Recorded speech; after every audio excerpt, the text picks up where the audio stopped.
Y listo. La porción que nos corresponde estudiar el día de hoy se llama Pinhas. En nuestras Biblias puesta o en la traducción como Fines, sacerdote Fines, hijo de Aarón, famoso por atravesar con la lanza a los dos individuos que tienen allí en la ilustración. Es la octava porción de Números y la antepenúltima antes de acabar este libro. Hoy es 3 de julio del 2021 y en el calendario hebreo es 22 de Tammuz del 5781. Versículo para hoy, si se acordarán lo que vimos el anterior año, tiene mucho que ver con esta porción, pues dice, el celo por tu casa me consume. Sobre mí han recaído los insultos de tus detractores. De un salmo. ¿Sí? La porción está comprendida entre los capítulos 25, versículo 10, hasta el capítulo 30, versículo 1. ¿Sí? Vamos a avanzar y recordar un poquito lo que vimos la clase anterior, antes de desarrollar el tema. Vimos sobre Bilam, el brujo, entendido por mucho tiempo como profeta de Dios, pero analizamos cuestiones importantes, ¿no? Que daban a entender que claramente consultaba a Dios como que si fuera una potestad más y en ese sentido no tenía mayor conciencia de cómo llevar su vida, es decir, pensaba que podía usufructuar de nuestro Padre Eterno. Algo que es importante y que me quedó sonando en la cabeza es cómo Dios, a pesar de no ser hijo suyo, sí, porque ya lo analizamos antes, le puso muchísimas trabas para evitar que peque, ¿sí? Aunque al final pues le dijo que vaya, que básicamente sin palabras criollas, cuestión de cada quien, por decirlo de alguna manera, tuvo bastante cuidado en evitar que caiga, y no por él, sino por lo que querían hacer el pueblo de Israel, ¿sí? Y esto se me unió con aquel pasaje en que Abraham dice que su esposa es su hermana y Abimelech casi la toma por mujer. Y en los sueños se le aparece un mensajero a Abimelech y le dice que se va a hacer, que va a morir si toca esa mujer. Entonces Abimelech le responde que, ¿por qué? Si él es inocente, le dijo que era su hermana y no había ningún problema. Y aquí el mensajero de parte de Dios le dice, he visto la integridad de tu corazón y te detuve para que no peques contra mí y no la toques. Y eso es impresionante y en consonancia con lo que dice el apóstol Judas. Aquel que es poderoso, el discípulo Judas, hermano de Jesús, aquel que es poderoso para guardarnos sin caída y preservarnos sin mancha.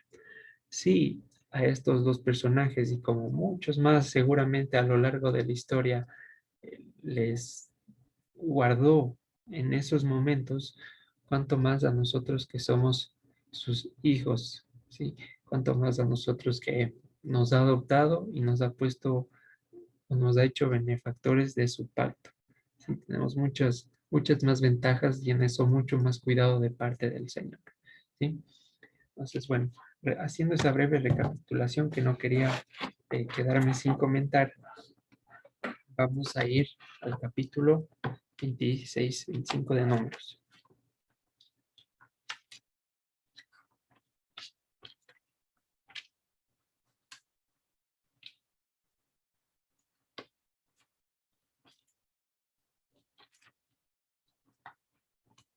¿Qué pasó aquí? Porque empieza en el versículo 10. ¿Qué pasó hasta aquí?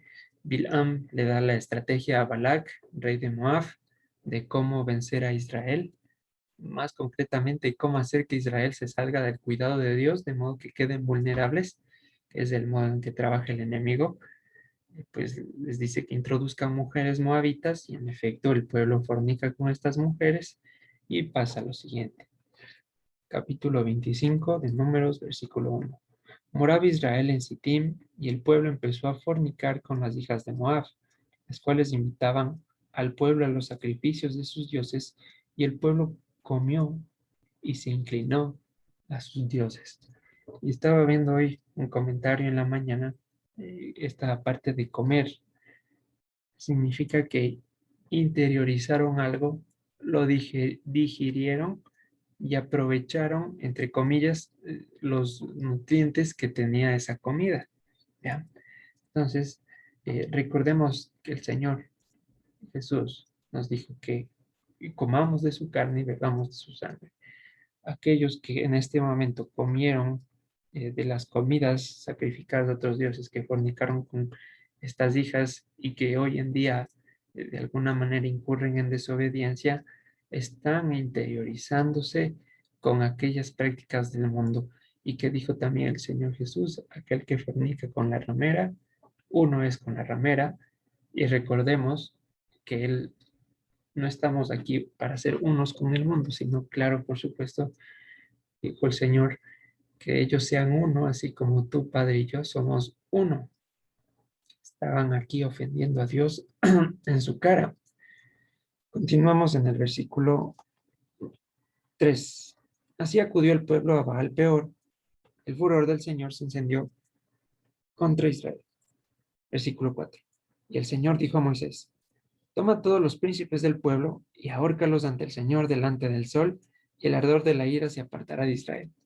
Entonces Moisés dijo a los jueces de Israel: maten cada uno a aquellos de los vuestros porque se han juntado con Baal Peor.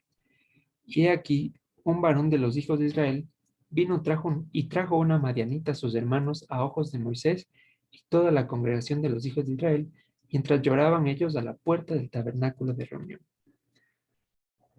¿Qué es, perdón, qué es lo que tenemos que ver aquí y ubicarnos en el espacio? Acordémonos cómo estaba eh, programado el campamento de Dios en el desierto. Estaba el tabernáculo, tiene la foto en la parte izquierda inferior. Estaba el tabernáculo en el centro y alrededor estaban las demás tribus. Esta persona dice que llevó una moabita casi acá a la entrada ya del tabernáculo, entró al campamento de los levitas. Estaba tan confundido, tan perdido, eh, que no tuvo reparo en romper los límites de la santidad, ¿sí? Quería saltarse la guardia que hablábamos anteriormente. Llegó hasta ese punto con una hija de Moab.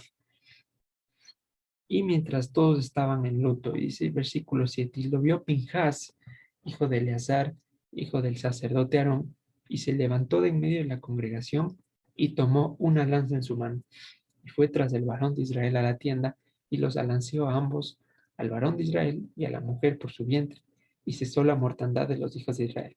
Y murieron de aquella mortandad 24,000. Y en esto me sabía traer conflicto antes, porque decía bajo qué circunstancias está bien matar, ¿no? Y bueno, se me tenían un poco de preguntas. Entonces vamos a iniciar. En estos momentos se replica la figura del jardín del Edén, puesto que una persona de la congregación de Israel, por oír a las murmuraciones que venían desde afuera, a la lógica del mundo, que decía: date cuenta, ¿cómo vas a estar 40 años en el desierto? ¿Cómo vas a estar 40 años pasando sed? ¿Cómo te vas a estar privando de la vida? ¿Cómo vas a estar actuando sin buscar tu propio beneficio? Fue el que desubicó a la mente de este hermano, y no solamente de este hermano, Shabbat Shalom, Silvita, bienvenida, sino que a 24,000 más, a tal punto que llegó hasta el tabernáculo. En fin, vamos a abrir el Salmo 55, versículo 21, porque menciona algo bien interesante. Salmo 55, versículo 21. Dice lo siguiente. Vamos desde el 20. Extendió el inicuo sus manos contra los que estaban en paz con él, violó su pacto. Los dichos de su boca son más blandos que mantequilla, pero guerra hay en su corazón. Suaviza sus palabras más que el aceite, más ellas son espadas desnudas. Así se habrá presentado esta mujer, y así fue la estrategia de Balaam. Como la característica del mundo es que no presentan sus intenciones de frente, es decir, No te dicen, vas a morir cuando termines de hacer lo que te estoy ofreciendo. Al contrario, te prometen gloria, riquezas, vas a vencer, vas a tener todo lo que siempre has querido, vas a conquistar tus sueños, todo lo que anhelas es la vida. Y lo peor de todo es que esta enseñanza muchas veces no viene del mundo, sino internamente en las iglesias cristianas, ¿sí? Aunque me duela decirlo. Y estas semanas, gracias al Señor, hemos estado ampliando los lazos de hermandad con muchas otras congregaciones y sin juicio, desde luego, como muchos de nosotros antes, hoy he escuchado toda esta confusión, ¿no? Y por el hecho de que suene más bonito, por el hecho de llevar a la emoción a la gente, se terminan ministrando este tipo de cosas, palabras blandas como la mantequilla, pero que ya en el interior y en la acuciosidad de la palabra terminan siendo espadas que perforan el corazón y lo perforan no como la espada de doble filo para llegar al tuétano y transformarlo, sino lo perforan para dejarlo sangrando, ¿sí? Y con esa sangre, recordemos que hablaba el profeta hace algún tiempo en Levítico, decía que los hijos de inmundicia dejan manchada con su sangre inmunda la tierra de Israel, en un sentido alegórico, ¿no? No que estaban sangrando, sino que esa sangre, el hecho de que por su boca ya no estaban saliendo palabras de vida, sino que empezamos a vomitar nuestro cuerpo se llena tanto de sangre, de muerte, de que empezamos a camufladamente vivir como muertos. No toleramos eso, no toleramos nosotros mismos y empezamos a esparcirla y empezamos a hacer de eso una religión de muerte camuflada como dice Apocalipsis, tú dices que vives, pero en realidad estás terriblemente muerto. En fin, el daño vino desde afuera, tal cual como pasó en el jardín del Edén. Analizábamos cómo se presentó Satanás en aquellos momentos al iniciar el estudio de la Torá nuevamente. Y hay que tener algo muy interesante, es que Edén significa delicia y el enemigo viene principalmente para decirnos que la delicia no está en el jardín, sino que está afuera con él, ¿sí? Entonces, el enemigo siempre está queriendo demostrar, entre comillas, evidenciar, más que demostrar, engañarnos, para que tomemos de esa delicia que él ofrece y podamos entender de qué está hablando. Pero cuando entendemos de qué está hablando, decimos ahí, nos damos cuenta de qué estamos haciendo y terminamos en el terror de escondernos delante de Dios. Es lo peor, ¿no? No clamar por misericordia ese momento, no arrodillarnos, no suplicar su perdón, sino que eh, envueltos por la vergüenza, por el juicio del acusador, nos envolvemos en ese manto de culpa y mm, pensamos, no, Dios, ¿cómo me va a recibir ahora? ¿Cómo voy a volver a entrar al jardín? ¿Cómo voy a llegar al tabernáculo? Mejor me quedo afuera y algún rato ya me ha de pasar, ¿no? Entonces, bueno, van pasando todas esas situaciones. Afuera no hay delicia y lo que viene de afuera peor va a traer delicia. ¿Qué es lo que viene de afuera? Todo lo que no está acorde a la palabra. Eso es muy obvio, muy claro. Pero lo importante es aquí lo siguiente. Esta persona que llegó a la puerta del tabernáculo, fíjense que pasó por todo un campamento. Y en todo un campamento no hubo quien le detenga. Es decir, que esta práctica ya estaba bastante normalizada en poco tiempo dentro del pueblo de Israel. No hubo una voz de la prudencia que le diga, oye, tranquilo, ¿qué vas a hacer? Piensa bien, medita lo que estás haciendo. No, sino que era la corriente de ese momento. Entonces, fíjense cómo se van dando las circunstancias. Versículo 10 de Números 25. Entonces el Señor habló a Moisés diciendo, Pinjas, hijo de Eleazar, hijo del sacerdote Aarón, ha hecho apartar mi furor de los hijos de Israel, llevado de celo entre ellos, por lo cual yo no he consumido en mi celo a los hijos de Israel. ¿En qué consiste el celo? Esto quiero rememorarlo porque lo vimos el anterior año. Sin embargo, me parece muy importante que lo aclaremos. No nos vamos a detener mucho en esto, pero sí quiero rememorarlo. Vamos a Primera de Reyes, capítulo 19, versículo 10.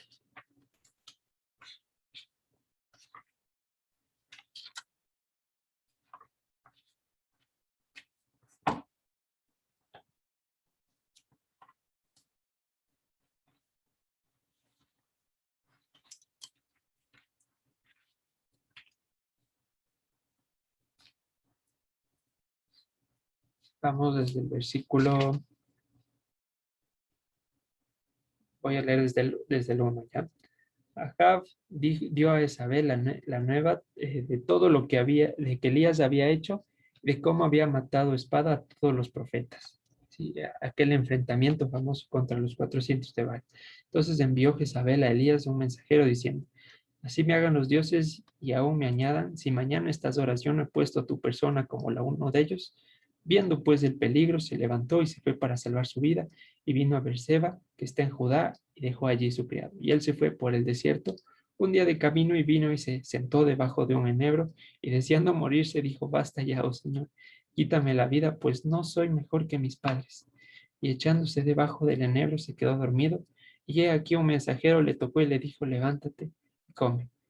Y él miró, y aquí su cabecera, eh, una torta cocida sobre las ascuas y una vasija de agua, y comió y bebió y volvió a dormirse.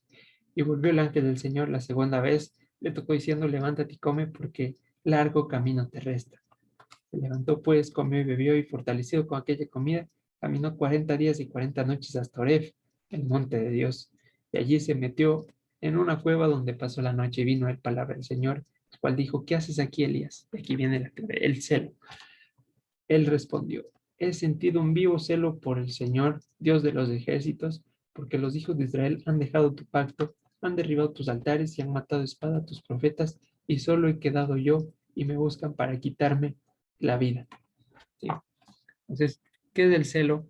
Es el sentimiento, el mover que tiene parte del pueblo de Dios. Por ejemplo, en este caso lo tuvo Pinjas, en su momento lo tuvo Yeshua entrando al templo, y cualquier otra persona que ante la iniciativa del pueblo de abandonar el pacto, sus promesas, por mínima que sea la desviación, siente la obligación de tomar cartas en el asunto, es el celo.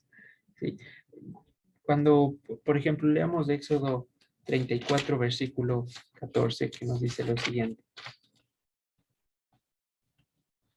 Porque no te has de inclinar a ningún otro Dios, pues el Señor, cuyo nombre es celoso, Dios celoso es.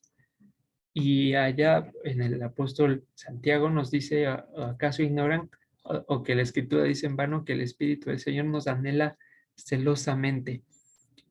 Es esa protección que pone el Señor para que, como leímos al principio, como Bilam y como Abimelech, nos detenga de pecar. Y no solo nos detenga de pecar, porque no quiere el Señor estarnos teniendo contra voluntad, sino cambiar esa mente. Pero cuando pasa esto del campamento de Israel, que se abandona la voz de la prudencia, totalmente es necesario que se levante un Pinhas. Y en esa función puede que caigamos o puede que nos toque ejercerla en algún momento. Para esto el Señor pone varias reglas como parte de su celo. El celo de Dios cuida de las amenazas que vienen hacia adentro, no como el celo de las relaciones tóxicas de hoy, que el perjudicado es el de adentro y no los de afuera, ¿sí? Sino todo lo contrario. Bueno, como les iba diciendo, por ejemplo, nos anhela celosamente, nos dice que no nos unamos en yugo desigual. En Tito dice que a los hombres que causen divisiones los eches después de 3 amonestaciones, que si viene otra persona predicando a un Yeshua diferente, sea considerado anatema, le dice que no comas tales alimentos, y así va poniendo reglas y reglas y reglas. Pero cuando se empieza a perder este celo, empezamos a hacer adecuaciones a la palabra a fin de que el camino ya no sea estrecho. Decimos, este camino está muy estrecho, necesito algo más amplio que me permita caminar cómodamente.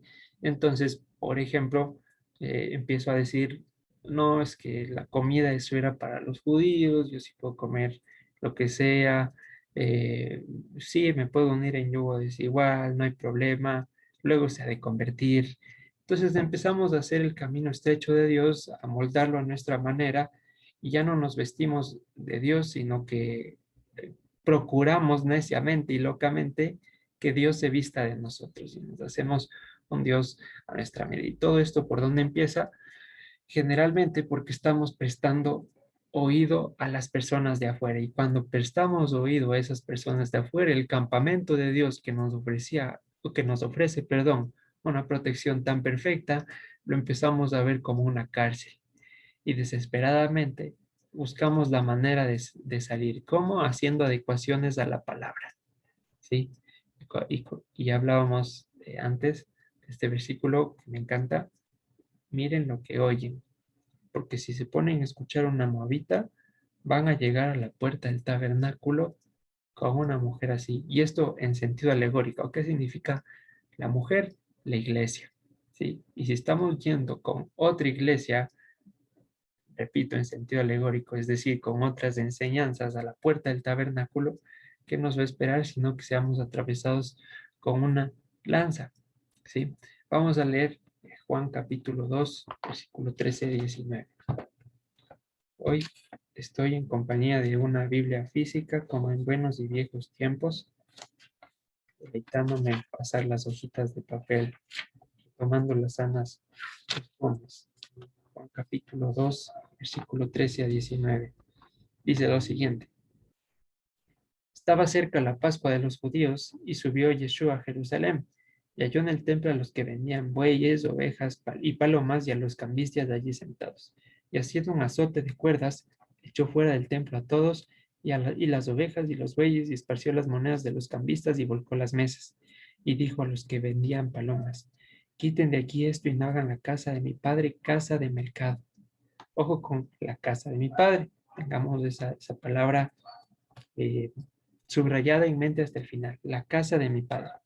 No hagan la casa de mi padre casa de mercado. Entonces se acordaron sus discípulos que está escrito, el celo de tu casa me consume. Respondió Jesús y les dijo, destruyan este templo y en 3 días lo levantaré. Dijeron luego los judíos, en 46 años fue edificado este templo y tú en 3 días lo vas a levantar. Mas él hablaba del templo de su cuerpo. ¿Ya?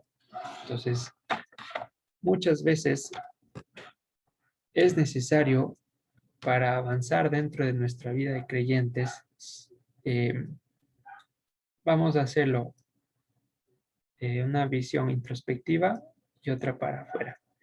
Si es que estamos en modo Pinhas, en un lugar donde se ha convertido en, no voy a decir casa de ladrones, pero que se ha abandonado el celo del Señor, que se han tomado ciertas prácticas, es necesario que el templo sea destruido.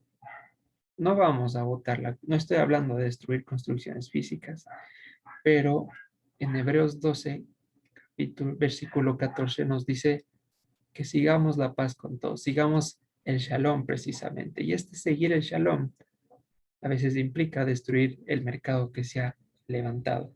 Y volvamos al profeta Jeremías, capítulo 1, versículo 9 al 10, para entender más precisamente de cómo es eso de destruir. Jeremías 1, versículos 9 al 10.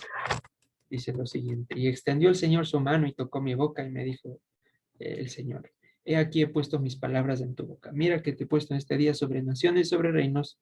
Primero, ¿para qué?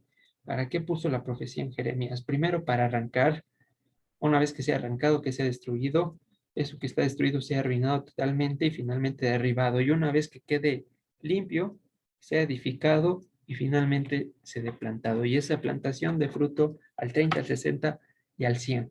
En cualquier caso, ¿Cuál es el sentido de la profecía? Cuando las cosas están tan desordenadas, como pasó con nuestra congregación hace ya algunos años, hubo que hacer gran destrucción en sentido alegórico y en esa destrucción, en ese relevantar o reconstruir del templo, casi que nos quedamos solos, ¿sí?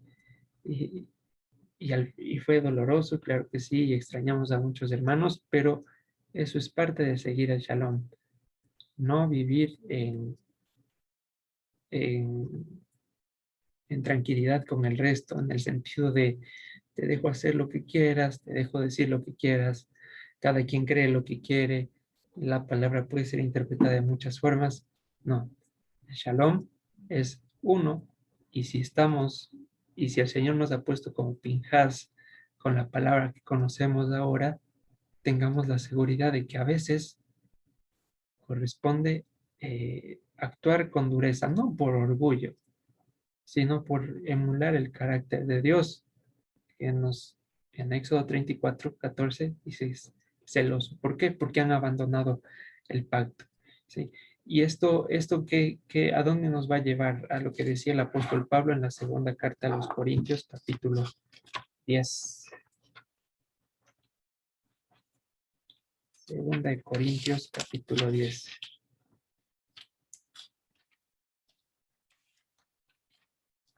Dice lo siguiente: derribando argumentos y toda altivez que se levanta contra el conocimiento de Dios. Argumentos y toda altivez.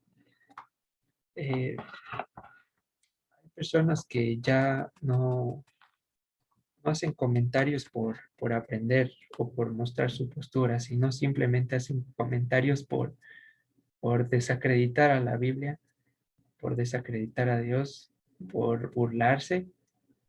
Y ante esa situación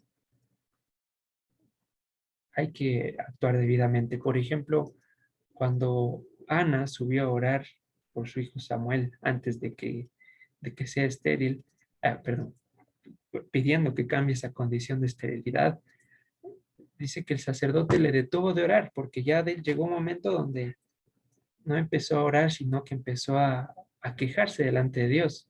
Empezó a tomarse tan a pecho la conversación que ya empezó a exhibir muchas cosas de su intimidad y que eran ofensivas delante de la presencia. Entonces el sacerdote, en ese celo por cuidarla, le dijo, mejor Ana, a silencio. A lo que Ana responde: no, mi señor, no pienses que estoy ebria o que sirvo a Baal. Sí, así le dice. Entonces, tenemos que tener cuidado. Por ejemplo, hablaba con una compañera, ¿no? Y me decía, es que Dios es injusto, Dios es malo, Dios, bueno, algunas cuestiones de esas que se escuchan. Entonces, evitemos que personas que no conocen se ganen un juicio de gana al proferir esas palabras. Pidámosles en primer lugar silencio, y si es que pues, prosiguiera, estemos listos para dar respuesta de la esperanza que habita en nosotros, derribando toda altivez contra Dios. Y eso nos lleva a que seamos completamente intolerantes al pecado, intolerantes a cualquier manifestación que vaya en contra del pacto. Y esto lo he puesto ahí, que es el primer amor, Apocalipsis 2, capítulo 2, versículos 2 al 5. El primer amor no es retomar la emoción, no es, eh, no es sentirse emocionado, no es volver a llorar con las alabanzas, no es que vuelvas a orar 24 horas, no. El primer amor no tiene nada que ver con las emociones. Dice lo siguiente: escribe al ángel de la iglesia en Éfeso, el que tiene las 7 estrellas en su diestra, el que anda en medio de los 7 candeleros de oro, dice esto: yo conozco tus obras y tu arduo trabajo y paciencia, y que no puedes soportar a los malos, y has probado a los que se dicen ser apóstoles y no lo son, y los has hallado mentirosos, y has sufrido, y has tenido paciencia, y has trabajado arduamente por amor de mi nombre, y no has desmayado. Pero tengo contra ti que has dejado tu primer amor, entre paréntesis, que consiste en Recuerda, por tanto, de dónde has caído y arrepiéntete y haz las primeras obras. ¿Cuáles son las primeras obras de las que está hablando aquí en el contexto? No soportar a los malos, probar a los que se dicen apóstoles y no lo son. No dice, vuelve a tus primeras obras cuando llorabas con todas las alabanzas, cuando te sentías emocionado de ir a la iglesia. Que eso es parte de sí, pero el primer amor, cuando se pierde el primer amor, es justamente cuando estamos haciendo adecuaciones a las palabras, a la palabra, y ese camino estrecho empieza a ensancharse por beneficio de mí mismo. Y esto es lo que está denunciando, no que ya no se siente emocionado, no que ya no salte en la iglesia. Lo que está diciendo es que ya no le importa si hoy está frío, hoy está caliente, si el hermano de al lado lleva una moabita a la puerta del tabernáculo o si están ahorcando a los jueces de Israel. Ya no le importa. Con tal de seguir viviendo, está bien. Eso es abandonar el primer amor, la intolerancia al mal, la insensibilidad a lo que se está desarrollando en la congregación. Y cuando digo congregación, no me refiero a nosotros como RDR Riobamba, sino al conglomerado de hermanos en el mundo. ¿Sí? Y bueno, esto pareciera una prédica que incita a la discusión, ¿no? Pero nada que ver.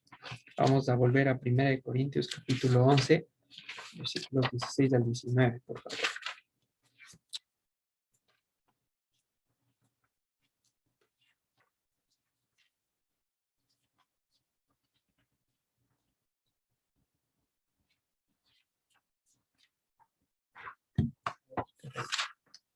Primera de Corintios ¿Cuál es la 11. cita, Carlitos, que me dijiste ahorita?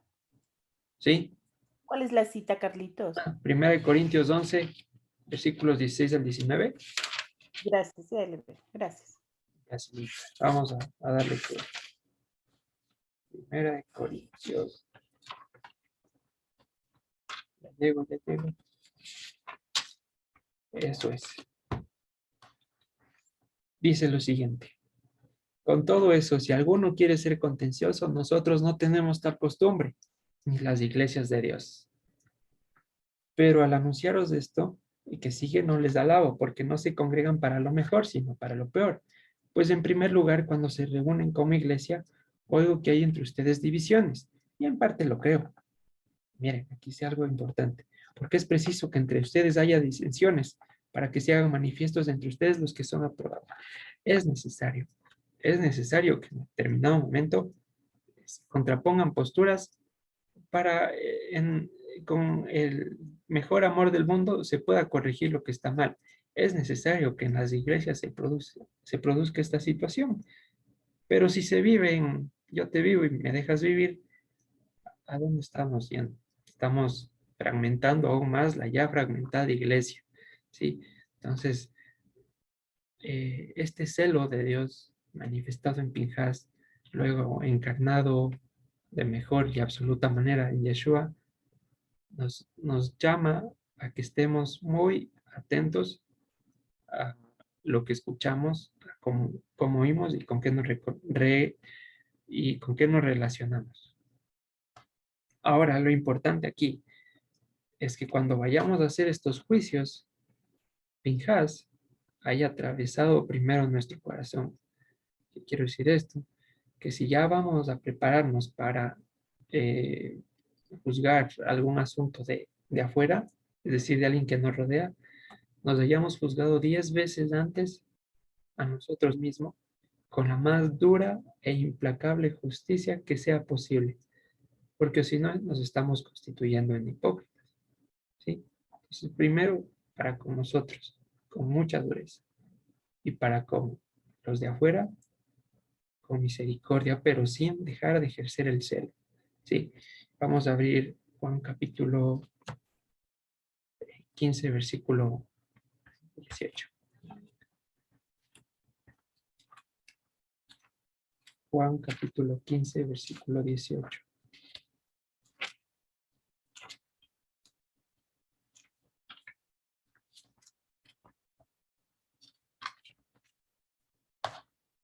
Nos dice lo siguiente. En consecuencia de hablar shalom en consecuencia de entrar o poner el interruptor en Shalom, nos vamos a ganar muchos enemigos, aunque procuremos la paz con todos. Pero ya hablamos de qué se trata esta paz. Dice lo siguiente: si el mundo les aborrece, sepan que a mí me ha aborrecido antes que ustedes. Si fueran del mundo, el mundo amaría lo suyo, pero porque no son del mundo, antes yo los elegí del mundo, por eso el mundo les aborrece. Acuérdense de la palabra que yo les he dicho: el siervo no es mayor que su señor. Si a mí me han perseguido, también a ustedes les perseguirán. Si han guardado mi palabra, también guardarán la suya. Mas todo esto les harán por causa de mi nombre, porque no conocen al que me ha enviado. Sintámonos contentos de cuando varias personas nos están viendo la costura para ver en qué nos hacen caer, porque así hicieron con el maestro. Pero, como dice el apóstol Pedro en su primera carta, mantengamos buen testimonio para que estos incrédulos en el día de la visitación sean avergonzados. En cualquier manera, lo que quiero decir es que no esperemos respuesta favorable todo el tiempo cuando estamos en modo Shalom. Ya lo sabemos, ya hemos leído estos versículos, pero de pronto vamos el lunes y estamos en nuestro trabajo o en nuestra ocupación y alguien nos falta el respeto, se siente incómodo con nosotros y ya nos olvidamos. Pues tengamos en mente esto, que el mundo tiene que aborrecernos, porque eh, somos polos opuestos y nunca vamos a podernos atraer, a menos que ya seamos del mundo y estemos en simpatía con todos, y eso sí sería una señal de problema. Y al profeta Elías mismo, cuando el rey Acab le buscaba, le decía: tú eres el que perturba a Israel. ¿Cómo así que perturba? E incluso este viernes que pasó, que tuvimos la oportunidad de grabar en el parque infantil a las 3 de la mañana, eh, ya después de que nos fuimos, nos comentan que ha llegado la policía justamente a decir esto: ¿por qué están haciendo tanto ruido y por qué molestan a todo el vecindario? ¿Sí? ¿Por qué perturban a la paz de Riobamba? No, nada, que perturbamos la paz. Estamos predicando el Shalom a Riobamba. Vamos a ir al Salmo 120, versículo 7.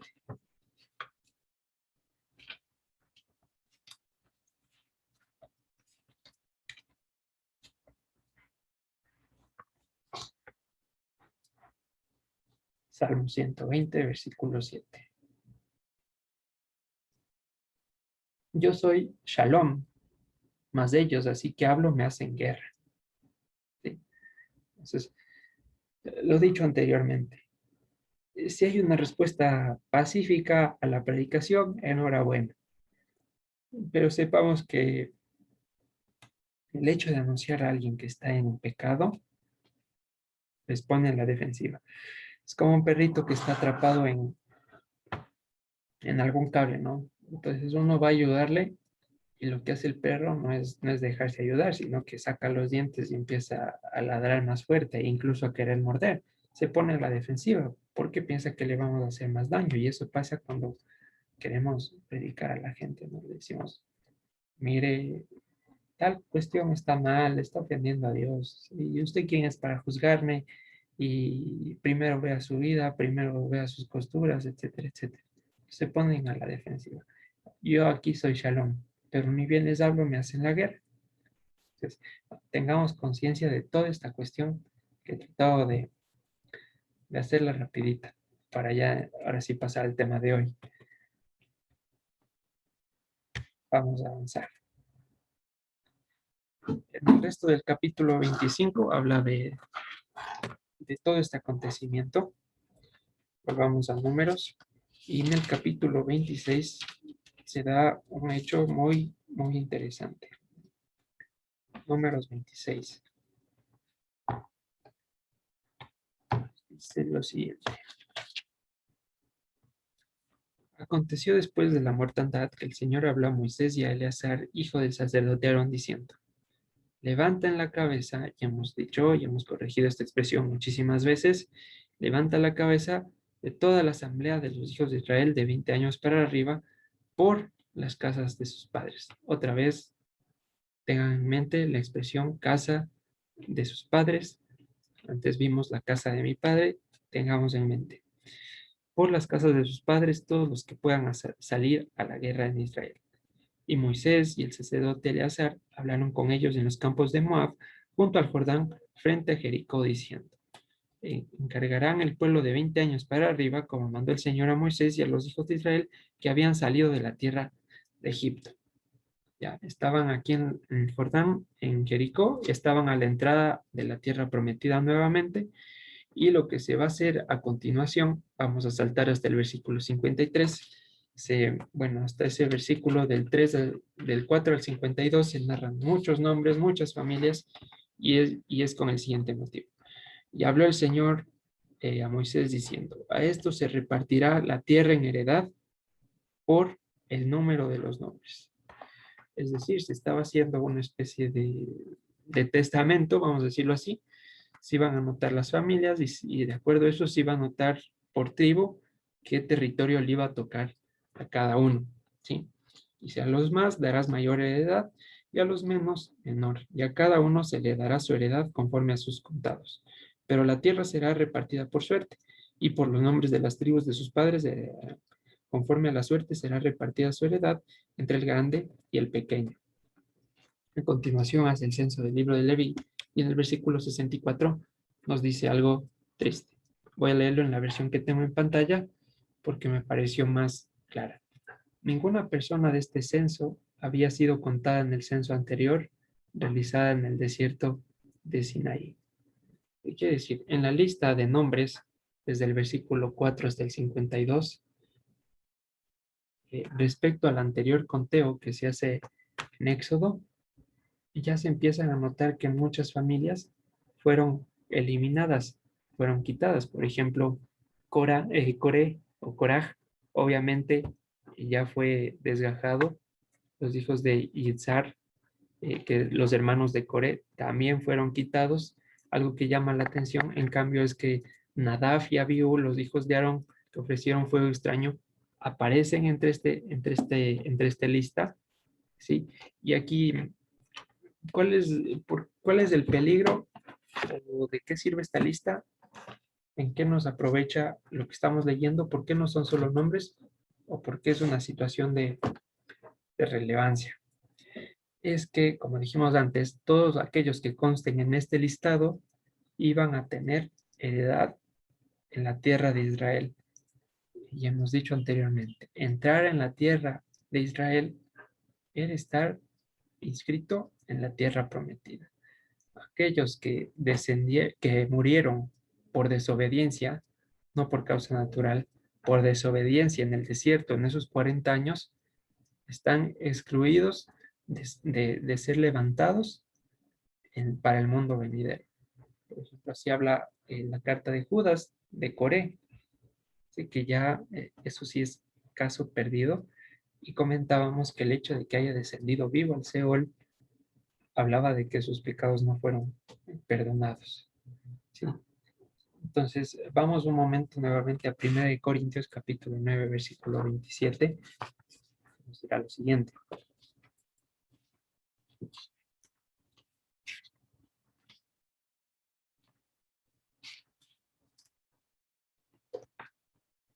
Dice: sino que golpeo mi cuerpo y lo pongo en servidumbre, no sea que habiendo sido heraldo para otros, yo mismo venga a ser eliminado. Y es que salir de esta lista de todas las personas que están aquí, como digo, traía una gran implicación para el cumplimiento de toda la palabra. Y esto es muy, muy en serio, ¿sí? Esto sigue en vigencia. Aquel que no esté en este libro no puede entrar a la tierra prometida y en nuestro caso a la Jerusalén celestial. Sigue en vigencia. Ya vamos a ver, pero ¿cómo nos integramos nosotros en este libro? Vamos un momento a Jeremías, capítulo 31, versículo 29.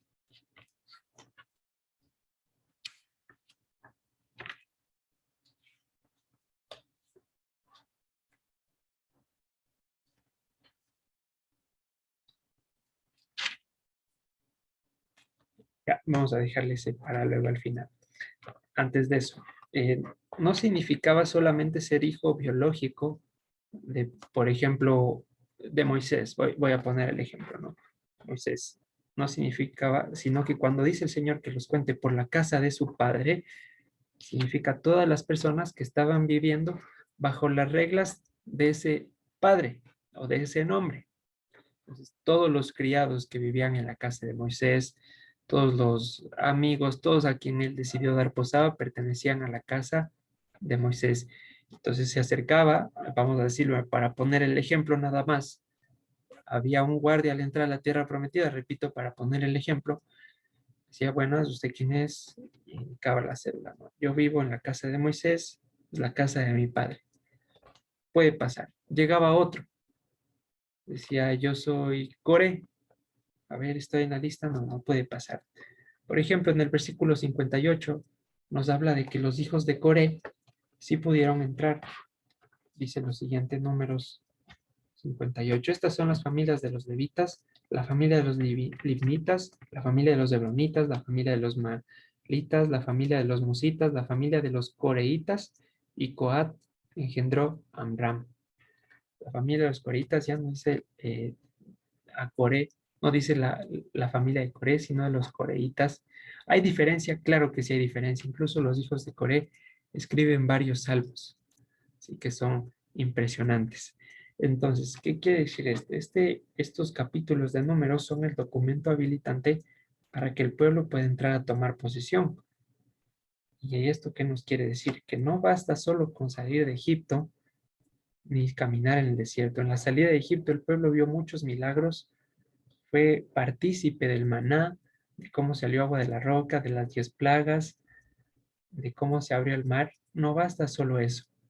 No basta en saber que Dios existe. No basta simplemente haber llorado en la alabanza. No basta haber visto una manifestación en la iglesia. Hay que caminar en el desierto y más que caminar, sobrevivir a lo que nos espera allí, que es el proceso doloroso y la estrechez del camino, en la que esa sangre que tenemos en el corazón por haber sido atravesados con las palabras del enemigo, se cura y se limpia, ¿sí? En el calor del desierto, en la incomodidad de la arena. Entonces la pregunta es, ¿cómo nos incluimos en esta lista? ¿Cómo sabemos si somos de la tribu de Leví, Judá, Simeón, Benjamín, Efraín, Manasés? ¿Cómo sabemos? ¿Vamos a apelar a algún derecho en la carne o no? Efesios capítulo 3, versículo 14, nos dice algo súper increíble.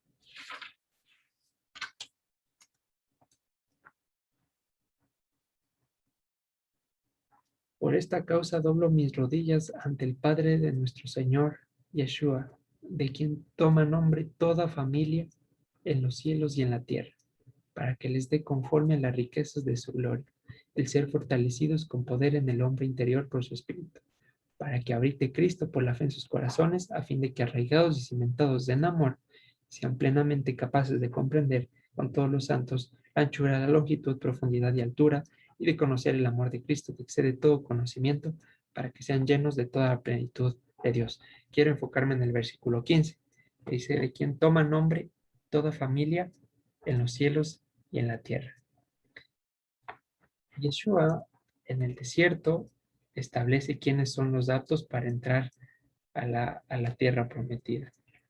Y aquí Efesios nos está diciendo que por medio de ese nombre, todas las familias en la tierra, es decir, hoy, la familia de Sandrita, de Cecilita, de Galito, de Anita, etcétera, etcétera, todos al tomar parte del nombre, del único nombre que está sobre todo nombre, pasamos de estar inscritos en el libro. Apocalipsis 3:5 nos dice lo siguiente: al que venciere, será vestido con ropas blancas y nunca borraré su nombre del libro de la vida y confesaré su nombre delante de mi Padre y delante de mis ángeles. ¿Sí? Entonces, ¿la Torá es del libro de la vida? Claro que sí, por medio de él se anunció la vida. Y luego el Evangelio nos dice que la vida fue manifiesta en nosotros y por supuesto la vida es Yeshua. De mí habló la ley y los profetas. El libro de la vida, el libro de Yeshua. Vemos la concordancia Y, y al que venciere, al que persevere hasta el fin, que repita las palabras del apóstol Pablo, que dice en segunda de Timoteo. Suenan geniales, pero el reto es que al final de la vida podamos decirlas interiorizadas. He peleado la buena batalla, he acabado la carrera, he guardado la fe. Por lo demás me está guardada la corona de justicia, la cual me dará el Señor, pues justo en aquel día, no solo a mí, sino también a todos los que aman su venida.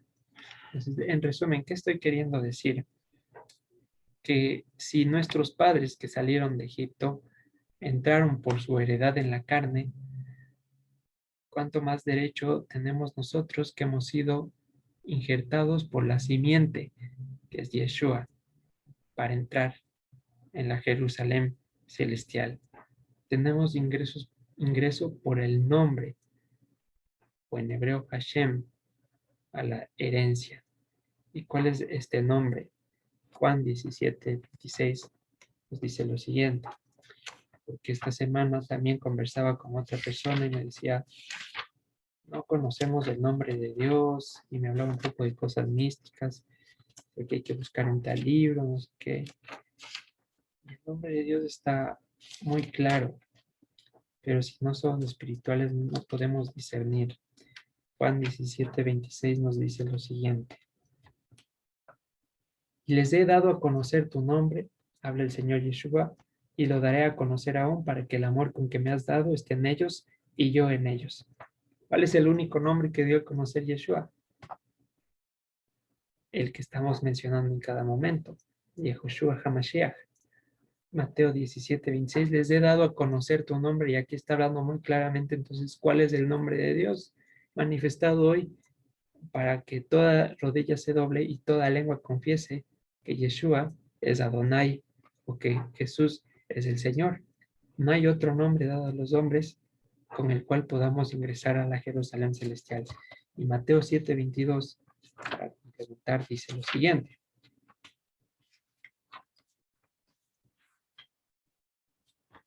Muchos me dirán aquel día, Señor, Señor, ¿no profetizamos en tu nombre? Y en tu nombre echamos fuera demonios, y en tu nombre hicimos muchos milagros. ¿En cuál nombre? Dejémosle el un sentido, de que es nunca les conocí apartados de mí, hacedores de maldad.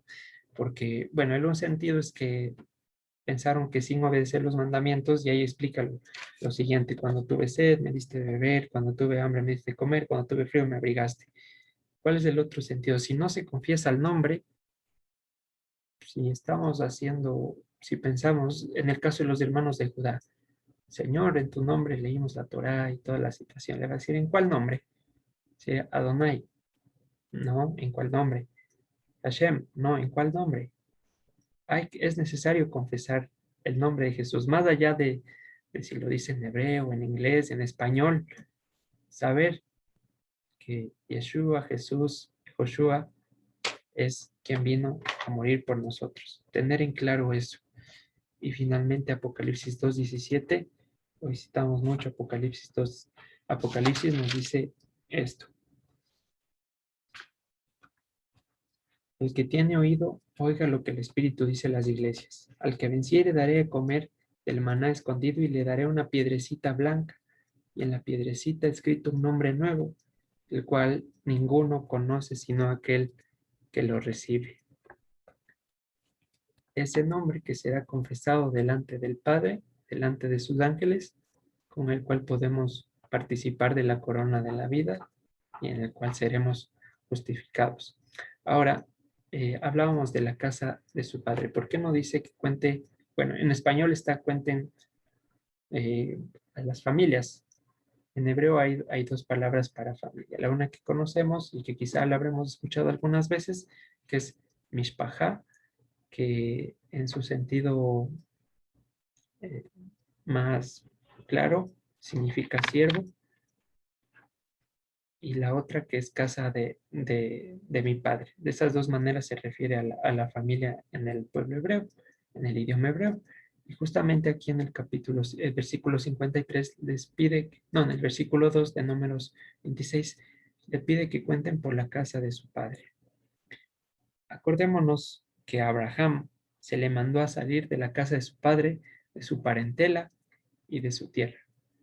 Y hablábamos que la casa del padre se refiere también a todas aquellas creencias religiosas. Y se le dijo a Abraham, sal de la doctrina que tienen en Babilonia y de lo que tu padre ha creído todo este tiempo. Sal de allí e ingrese a nuestra nueva casa. Y Juan 14:2 dice lo siguiente, respecto a la casa de mi padre. Jesús está arreglando el templo y dice, no conviertan en mercado la casa de mi padre. Más precisamente, del lugar físico, en la casa del Padre, en el templo, estaba el estandarte de Dios en la tierra, sus enseñanzas, su Torah, su presencia, sus sacrificios. Todo estaba representado en la casa de su Padre. Entonces, cuando les dice que cuente según la casa de su Padre, también les está diciendo, cuenta las familias que están alineadas con el único Padre en los cielos. Juan 14:12. En la casa de mi Padre muchas moradas hay. Si no fuera así, yo les hubiera dicho, voy pues a preparar un lugar para ustedes. Es muy importante eso de la casa de mi Padre, porque es el lugar al que finalmente entraremos. Y estar en la casa del Padre significa que estamos bajo su cuidado, y no solamente en su cuidado, sino que dentro de su pacto, comiendo su carne y bebiendo su sangre, participando de su palabra que habita en nuestro corazón. También a los eunucos les dice que no digan que son árboles secos, porque ellos les dará un nombre mejor que el de los hijos de Dios. Entonces, impresionante. Qué nombre podría ser? Es algo que sí me intriga. Un nombre mejor, un nombre superior, dice a los eunucos. Finalmente, vamos a ir a Deuteronomio 19, versículo 14.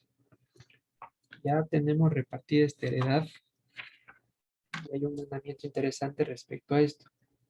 Deuteronomio 14 dice, en la heredad que poseas en la tierra que el Señor tu Dios te da, no reducirás los límites de la propiedad de tu prójimo que fijaron los antiguos. No les quitarás la bendición, no les quitarás su corona final. Pero más allá de que el pueblo entre a la tierra prometida, ¿qué estaba detrás de entrar a la tierra prometida? El que entraba a la tierra prometida era porque había cumplido algo en su corazón o había entendido algo en su corazón. Pues vamos al capítulo 11, versículo 26. Aquí yo pongo hoy delante de ustedes la bendición y la maldición. La bendición, escuchar los mandamientos del Señor su Dios que les prescribo hoy. Entonces, nuestra heredad, a fin de cuentas, más que poseer la tierra, que poseer bienes materiales, es que aprendamos a vivir dentro del camino que Dios ha señalado para nosotros. La bendición máxima es que injertados en Él, seamos como Él. Es la bendición máxima, es el tope, ¿sí? Es el objetivo, es la misión, es la visión. Ser como Él en sus mandamientos, en sus leyes, en sus estatutos, en sus fiestas. Entonces, cuando aquí en el Deuteronomio 19 dice, no disminuyas la heredad de tu prójimo, ¿cómo se cumpliría hoy ese mandamiento? Cuando yo empiezo a decirle a alguien que no cumpla mandamientos, le estoy quitando su heredad. Y en Juan 10:10 nos habla de que el ladrón viene a hurtar, matar y a destruir. ¿A qué viene a hurtar? Como veíamos al principio, viene a decirnos que la delicia está afuera y que no está dentro de la protección de Dios. Viene a hacernos ver que estar bajo el abrigo del Altísimo en realidad es una cárcel y tenemos que salir a experimentar por nuestros propios medios. Entonces, a las personas que enseñan a no guardar mandamientos porque ya se acabaron, ya se cumplieron, se abolieron, etcétera, etcétera, están disminuyendo nuestra parte en la herencia, porque el hecho de que no guardemos mandamientos nos hace estar expuestos a los peligros de este mundo. Si yo no guardo el mandamiento de no unirme en yugo desigual, voy a terminar en eso. Y por ende voy a terminar adorando a otro Dios, muy posiblemente. Y por ende, en consecuencia de eso, voy a terminar alejándome del Santísimo y a fin de cuentas perderé mi heredad en la tierra prometida, en la Jerusalén celestial. Entonces todo va una seguidilla Si es que me quito un mandamiento, me salgo la protección de Dios. Y muy posiblemente voy a terminar en el peor escenario posible. No disminuir la heredad de mi prójimo significa también no quitarle el privilegio de, de disfrutar la santidad de la ley. ¿Sí? Vamos última vez a Juan 8:31 y ahí sí ya no volvemos a Juan por hoy.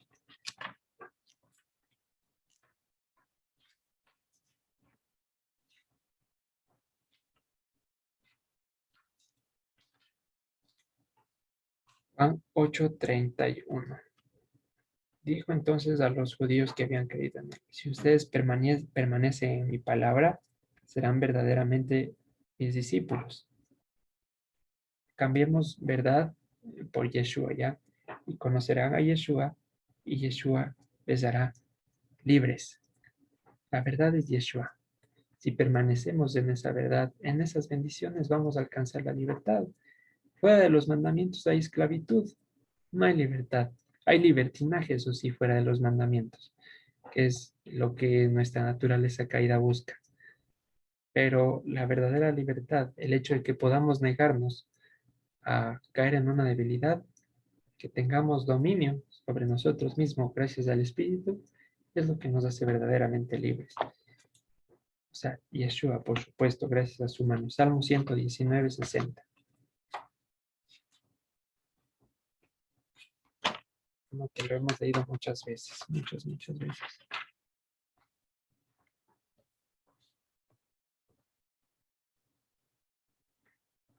Creo que es el 160.